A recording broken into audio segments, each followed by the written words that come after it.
dalam makna geopolitik nasional Indonesia oleh Anton Permana dari Tanhana Dharma Manggrava Institute. Dunia tersentak ketika tepat pada tanggal 24 Juli tahun 2020 yang lalu, pemerintah Turki di bawah kepemimpinan Presiden Recep Tayyip Erdogan membuka dan menjadikan kembali bangunan indah Hagia Sophia menjadi masjid. Setelah hampir 100 tahun Masjid Agung dan megah tersebut ditutup dan dijadikan museum oleh pemerintahan sekuler semasa Kemal Atatürk. Dibukanya kembali Hagia Sophia, terlepas pro dan kontra, menjadi catatan penting bagi umat Islam di dunia.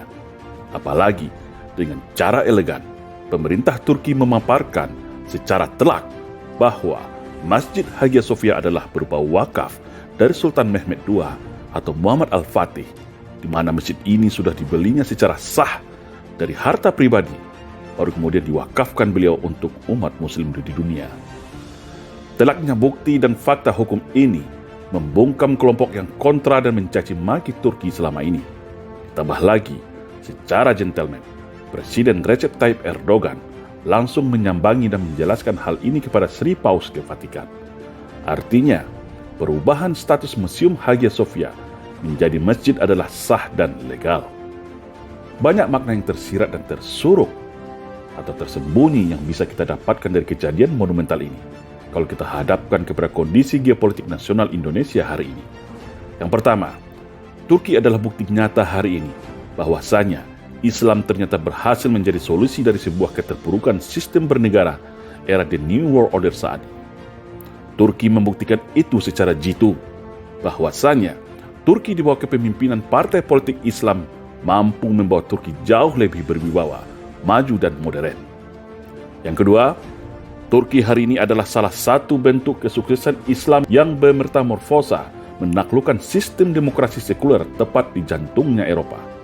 Tanpa perang, tanpa letusan senjata, namun melalui jalur politik demokrasi, yaitu memenangkan pemilu secara demokratis, kemudian menerapkan konsepsi Islam sehingga Turki yang awalnya dijuluki The Segment of Europe, sekarang menjadi negara dengan kekuatan ekonomi peringkat nomor 16 di dunia.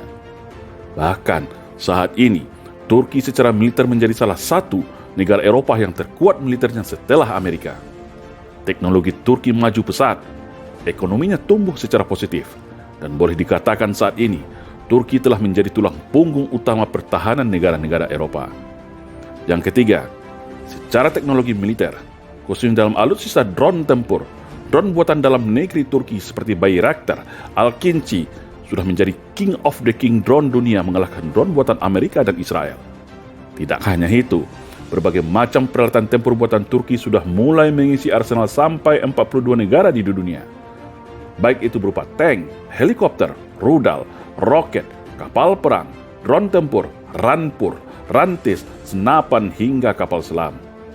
Yang keempat, keberhasilan Turki menjadi raksasa di dunia di tengah ancaman resesi ekonomi dunia menjadi jawaban bahwa Islam ibarat raksasa yang mulai bangkit dari tidurnya setelah keruntuhan Utsmani tahun 1924. Boleh dikatakan, 70 tahun belakangan ini adalah masa kelam bagi umat Islam dunia menjadi korban invasi dan korban penjajahan negara-negara kolonial.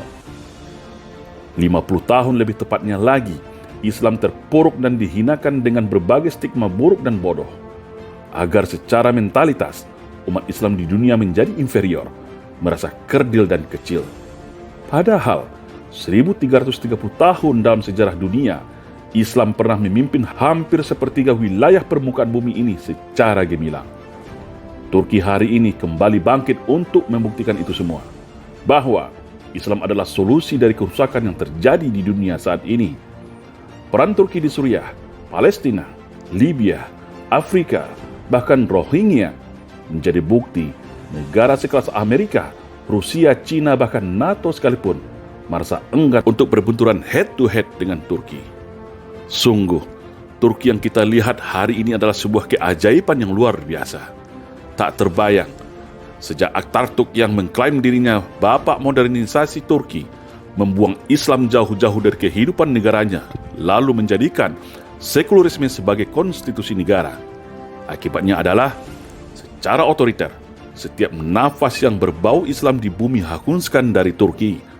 Pakai hijab atau jilbab dilarang, sekolah agama dibubarkan, azan pun dilarang pakai bahasa Arab, diganti dengan bahasa Turki.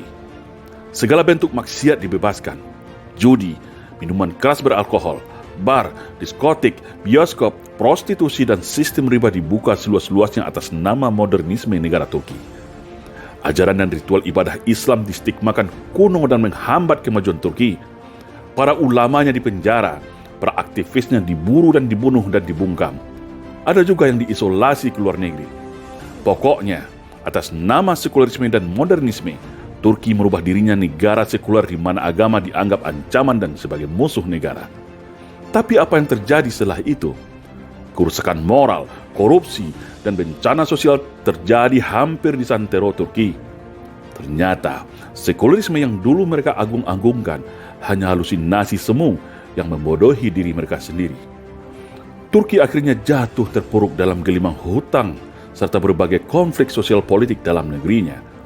Berbagai macam polesan pencitraan melalui tipu daya media dan intimidasi kekuasaan tak kuasa menahan semua kebusukan Turki era sekuler.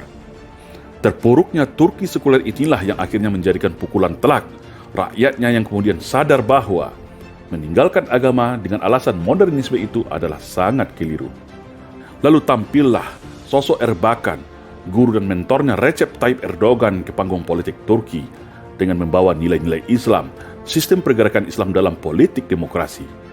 Sentuhan spiritualitas rohani Islam inilah yang kemudian menjadi oase pelepas dahaga kekeringan spiritualitas Turki sekuler. Sampai akhirnya hari ini, Erdogan sukses membuktikan dapat membawa Turki kembali menjadi pemain utama di dunia, di mana pengaruh dan perannya sama-sama kita ketahui saat ini sangat luar biasa. Lalu bagaimana dengan Indonesia? Inilah pertanyaan menarik untuk kita jawab bersama. Karena kalau kita lihat arah kiblat dan orientasi pemerintahan kita saat ini masih secara tradisional tidak bisa melepaskan diri dari pengaruh dua kutub kekuatan dunia, yaitu Cina dan Amerika. Secara kuantitas, saat ini ketergantungan Indonesia masih dominan di bawah pengaruh kubu Amerika dalam hal besaran investasi dan hutang. Namun secara kualitas, keberpihakan Indonesia saat ini sudah termasuk dikategorikan dalam poros Cina, apalagi dalam kebijakan politik dan ekonominya. Hal ini perlu dipikirkan ulang oleh para pemimpin negara saat ini, serta mengkalkulasikan peta geopolitik dan geostrategi global, bahwa ada raksasa baru yang sudah lahir di timur, yaitu Turki, di mana secara kultural dan DNA sejarah masa lalu sudah mempunyai hubungan yang erat sejak masa kerajaan Nusantara dengan Indonesia. Seperti hubungan dengan kerajaan Aceh, kerajaan Tidore, keraton Yogyakarta atau Mataram Islam, dan beberapa kerajaan lainnya di masa Kekhalifahan Utsmani. Sesuai dengan prinsip politik luar negeri Indonesia yang bebas aktif, seharusnya Indonesia jangan terlalu cepat atau terburu-buru menghambakan dirinya kepada satu poros kekuatan dunia saja. Sebagai negara besar yang berdaulat, sungguh disayangkan kalau negara besar ini justru membebek dengan kepentingan negara luar. Banyak instrumen dan langkah geostrategi Indonesia yang seharusnya dapat memberikan keuntungan bagi kepentingan nasional. Turki hari ini dengan kemajuan teknologinya sudah mulai merambah dunia, di mana secara kualitas juga sangat luar biasa. Baik itu dalam hal teknologi pertahanan, pertanian, alat kesehatan, hingga digital informasi teknologi. Kemajuan teknologi Turki juga membuat Cina dan beberapa negara Eropa mulai gelisah. Seharusnya, peluang inilah yang dimanfaatkan oleh pemerintah Indonesia, bukan bergantung kepada satu negara saja seperti Cina. Apalagi Turki, dalam hal kerjasama apapun, tidak rewel dan penuh trik-intrik, penuh persyaratan akal bulus, akal licik seperti Cina. Beberapa negara Islam seperti Malaysia, Pakistan, Afghanistan, Mesir, Afrika Selatan, bahkan beberapa negara Eropa Timur mulai menggeser biduk politiknya ke arah Turki. Cuman sayang, Indonesia belum memanfaatkan momentum dan peluang ini secara maksimal. Kacamata politik luar negeri kita masih sulit lepas dari cengkeraman Cina. Sudah jelas sistem kerjasama dan hutang dengan Cina itu banyak merugikan dan mengancam kedaulatan negara kita. Tapi, sepertinya pemerintah tetap tak beranjak sedikit pun dari garis politik kebijakan Cina. Atau ibaratnya, Indonesia tak lain adalah negara di bawah ketiak Cina. Sangat banyak contoh kebijakan tentang hal itu kalau kita kupas lebih dalam. Satu hal lagi yang mesti menjadi catatan penting bagi Indonesia adalah Turki maju dan bangkit hari ini setelah berhasil melepaskan secara bertahap baju sekularisme negaranya selama ini. Saat ini, azan berbahasa Arab kembali berkumandang di Turki. Perempuan berbusana muslimah seperti jilbab, cadar kembali masif di Turki. Sistem bank konvensional mulai ditinggalkan dan beralih ke bank syariah. Sekolah dan universitas Islam tumbuh bagaikan jamur di santero wilayah Turki. Masjid setiap waktu sholat jemaah begitu ramai dan membludak. Syiar Islam berupa acara dakwah, seminar, diskusi politik Islam begitu marak dan meriah di mana-mana. Semua berjalan dengan indah tanpa ada paksaan atau intimidasi. Kondisi ini begitu kontras dengan Indonesia hari ini, di mana justru yang terjadi sebaliknya. Indonesia baru akan memulai apa yang sudah dibuang jauh oleh Turki, yaitu kehidupan sekularisme. Turki sudah membuang sekularisme dan mengembalikan ajaran Islam sebagai way of life, kehidupan negaranya. Indonesia hari ini justru mau membuang sila ketuhanan yang Maha Esa agar menjadi sekuler dan soft atheist. Buku agama Islam dan kegiatan ibadah Islam di Indonesia sedang gencar distigmakan buruk dengan narasi radikalisme dan isu khilafah.